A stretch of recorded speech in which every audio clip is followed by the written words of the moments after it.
తాకట్టులో ఉన్న బంగారాన్ని విడిపించి ఆ రోజు ఆన్లైన్ ధరకే కొంటుంది కొమ్మూరి గోల్డ్. నమస్కారం, వెల్కమ్ టు సుమన్ టీవీ. నేను గీతాంజలి. ప్రస్తుతం మనతో పాటు లలితా పరివార్ సంఘ వ్యవస్థాపకురాలు, లలిత అమ్మవారి ఉపాసకురాలు డాక్టర్ అరుణ పేరి అమ్మగారు ఉన్నారు. వారితో మాట్లాడదాం. అమ్మ నమస్కారం. నమస్తే అమ్మా. శ్రీమాత్రే నమః. శ్రీమాత్రే నమః. ఎప్పుడూ చెదరని ఆ చిరునవ్వు అది ఇష్టం బాగా నాకు. అలాగే అమ్మ దగ్గర ఉన్న ఆ ఫీల్ వస్తుంది మీ దగ్గర ఉన్నప్పుడు. చాలా సంతోషం మిమ్మల్ని ఇలా స్టూడియోలో కలవటం అనేది. అమ్మ, చాలా అంశాలు మాట్లాడాలని ఉంటుంది మీరు వస్తే, కానీ సమయభావం వల్ల మనం కొన్ని విషయాలు మాట్లాడదాము. పౌర్ణమి అసలు ఎంత విశేషమైన రోజు. అసలు ఈ రోజున ఎలా ఉండాలి, మహిళలందరూ కూడా ఏం చేయాలి, ఎవరి ఆరాధన చేయాలి, వివరించండి. అందరికంటే ముందు మన సుమన్ టీవీ ప్రేక్షకులకు అందరికీ ధన్యవాదములు, ఆశీర్వచనములు. అమ్మ, పౌర్ణమి అంటేనే 16 కళలతో అమృత కళలు అంటారు వాటిని. ఆ చంద్రుడిలో 16 కళలు ఉంటాయి అమ్మవారివి. ఆ 16 కళలు కూడా అమ్మవారు షోడశ కళలు. ఆ కళలతోటి ఆ చంద్రుడిని ఒక్కసారి మనం చూసామంటే ఎంత మిగిలిన రోజుల కంట ఈ పౌర్ణమి చంద్రుడిని, ఏ పౌర్ణమి అయినా ఆ పౌర్ణమి చంద్రుడిని చూస్తే కొన్ని సెకండ్స్ ఒక్క నిమిషమైనా చూస్తే ఒక రకమైన భావన మనలో కనిపిస్తుంది. అంటే ఆ కళలు, ఆ శక్తి, కళ అంటే శక్తి, ఆ శక్తులు మనకి ఆ లోపలికి తీసుకుంటున్నావా, మన లోపలికి వస్తున్నాయా అనే ఒక భావన కనిపిస్తుంది. ఈ పౌర్ణమిల రోజుల్ని మనకి ప్రతి వాళ్ళకి, స్పెషల్గా మన ఆడవాళ్ళ గురించి, వాళ్ళందరూనమ్మా అన్ని రోజులు ఉపాసన ఏదో చేస్తుంటాం, పూజలు చేస్తూ ఉంటాం.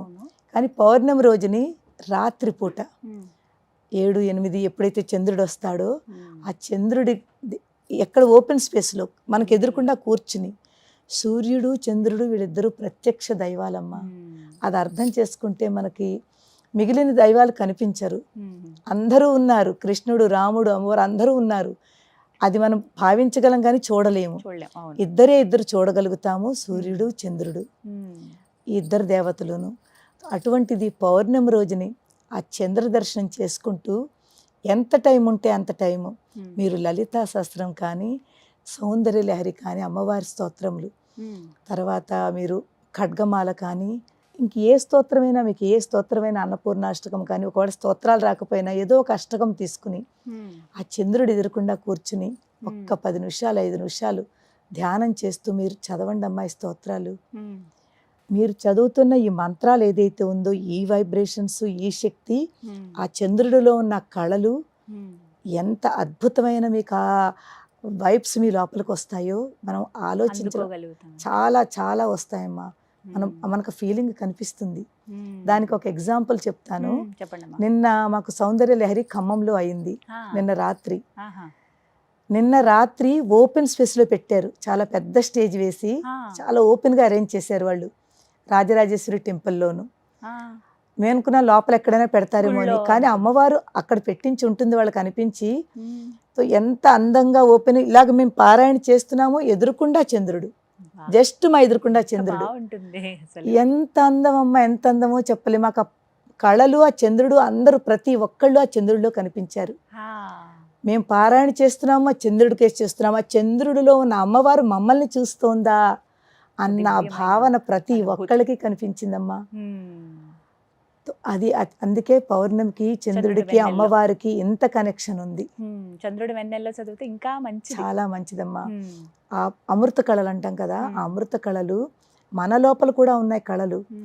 ఎప్పుడైతే ఈ కళలు ఈ మన శరీరం లోపలికి అది వెళతాయో మన శరీరాన్ని చాలా ఆనందంగా ఉంచుతుంది. సౌందర్యం అంటారు చూడండి, నిన్న సౌందర్య లహరి. సౌందర్యం అంటే ఏమిటమ్మా? ఆనందము, ఆత్మానందము.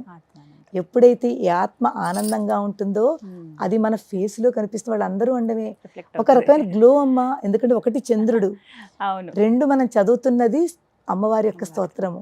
ఎప్పుడైతే కాంబినేషన్ కలుస్తుందో మనలో ఆ కళలు కనిపిస్తాయి. అందరూ చదవచ్చమ్మా? అందరూ అంటే ఏం లేదా? లేదమ్మా, దీనికి నియమాలు ఉండవు. భక్తి ఉంటే చాలమ్మా.